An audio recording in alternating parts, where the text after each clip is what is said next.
Hello guys, good morning. Yan. Ito ngayon sa farm.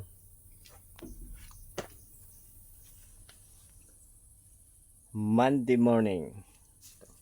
So katatapos lang natin pakakot ng ating mga materialis. Yan. Mga gamit natin dito sa bodega. Yan guys. Fertilizer para sa mga niyog. So ito stock room natin, stock room kasama ng kubo-kubo. Paglabas mo, may duyan. Yan, ganyan dito. Yan. Okay, wala pa misa. Pagawaan pa natin ng misa.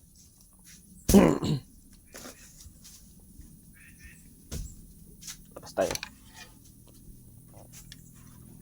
Silipin natin ang ating mga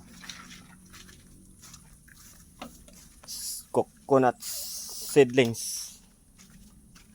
Yan. Coconut seedlings ba? Yung mga pantanim na nyug. Ito, mapambakod. Yan. Tayo ngayon. Marami ng damo. Idol.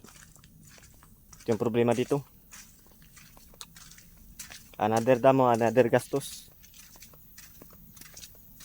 Yan o. So, papadamo naman tayo. Pag gumanda-ganda yung panahon. Yung mga ganito kasi kailangan linisin to eh. Hindi natin makupahan kung tayo lang maggawa. Kailangan natin mag-upa. Magkuha ng tao, manigdamo. Sabagay marami rin dito sa amin. Ikot tayo dito. Ikot ko kayo dito guys. Yan, mula dito hanggang doon. Pinakadulo, kabilang dulo. Sa 200 meters. Puro ganito lahat. Yun doon kasi, matataas na yung mga hybrid nandun. So dito yung mga dwarf lang. Pero hybrid din, maganda rin. Guys. Thank you for watching. Aroy. Yan o, naanod. Sa sobrang lakas ng ulan, nabungkal. Dito yan siya nakasalansan. Ito. Sobrang lakas ng ulan.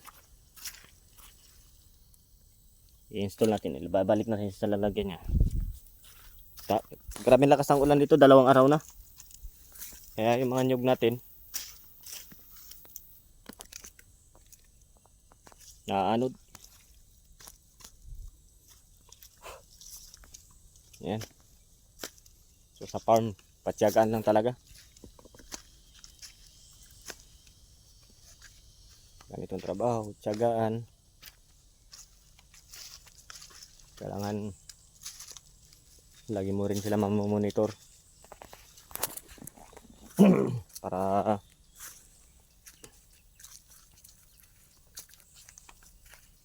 kung anong problema maagapan. Kung may sakit, ma-sprayhan. Ito yung mga panahon ng tag-init pa. Ito yung ginagamit natin na pandilig. Yan, mga drum. So puno lahat ng tubig yan. Nung time na El Nino, nung mga nakarang araw, nakarang buwan. Yan, mga istakan natin ng tubig. So yun yung kubo natin, yun, Yan. Yan yung stock room. So maglilibot muna tayo.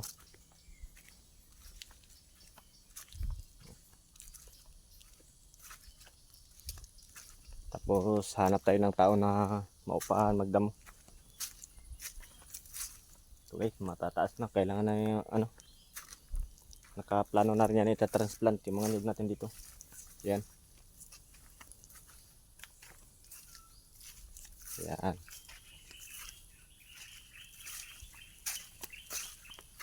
Thank you guys for watching.